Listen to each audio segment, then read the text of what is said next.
Hello again, and welcome to our introduction to using online payment gateways, which can be connected to our system.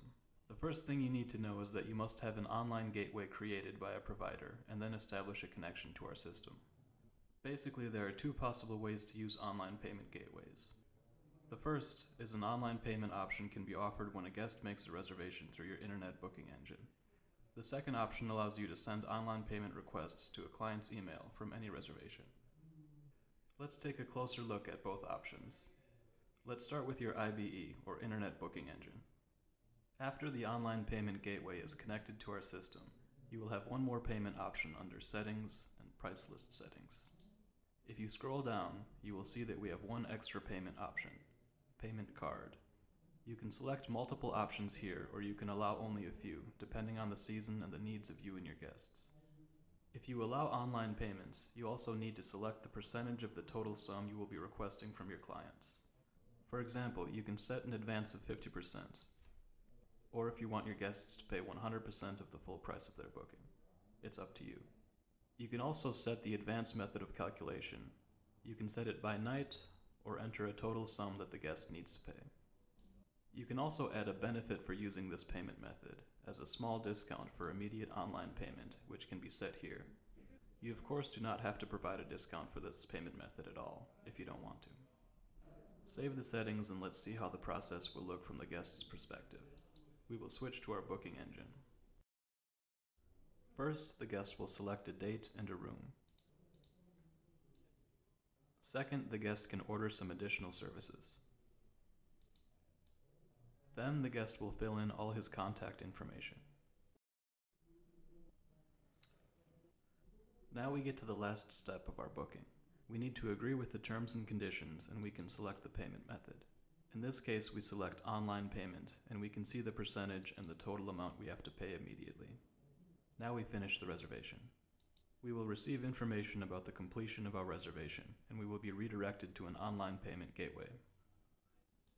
The guest will fill in his payment card information like this. The credit card will be validated and processed. After the successful payment, we will be redirected back to the booking engine, and we will see confirmation that the payment went through.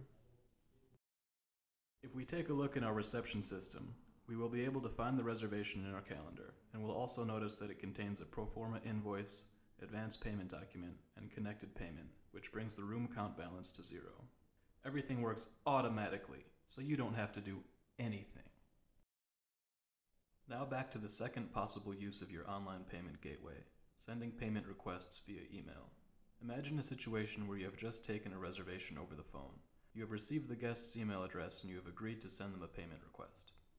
First, you need to add this client's reservation to your calendar. Let's say we booked a room for this date and we already filled in the guest's basic information. Most important for us in this case is the email address. Now move to the room account section. In the payments section, click on the plus button for adding a new payment. The last option will be payment card, email. Select the sum you want the client to pay. The expiration date is automatically set, but you can lengthen or shorten it here. Your client's email address will be shown here because we already entered it on the guest accommodation card a few minutes ago. You can also adjust the address manually. Don't forget to select the appropriate language for the email. There are also additional options which can be set, and there is a default email text which can be changed. Confirm that you want to send the email. The client will receive it in his mailbox. The email will contain basic information about payment, the reservation, and a link for the online payment gateway. When the client gets to the payment gateway, the process is the same as in the first case. The client will fill in his payment card information and he will receive confirmation. You as the accommodation provider will also receive a copy of the confirmation, and the document and payment will be issued in guests' reservations. And that's it. A very easy and simple way to save time and make the reservation process more automatic for your guests. We hope this makes things easy for you. Thank you for joining us.